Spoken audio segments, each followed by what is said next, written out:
upayakan dalam 2 hari ini untuk lakukan penyekatan agar api tidak menyalar ke kebun sawit yang punya warga. Jadi mulai kemarin sekitar jam 13.30 kita dapat informasi, langsung kita bergerak ke lapangan dan sampai hari ini masih kita lakukan upaya pemadaman. Kalau untuk kendala kita di lokasi sendiri Pak, apa saja Pak?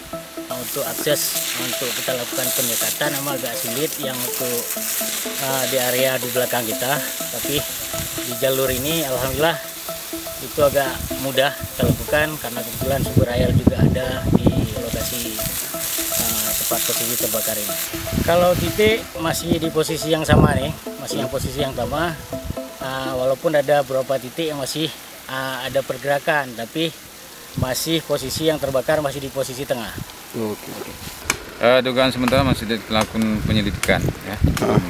Diketahui penyebabnya.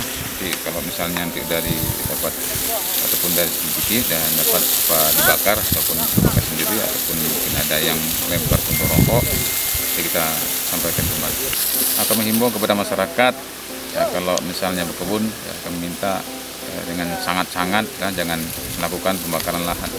Karena jangan merugikan masyarakat juga. Satu lagi istilahnya itu kalau terjadi kebakaran ini juga bisa meresahkan masyarakat di sekitar lahan tersebut.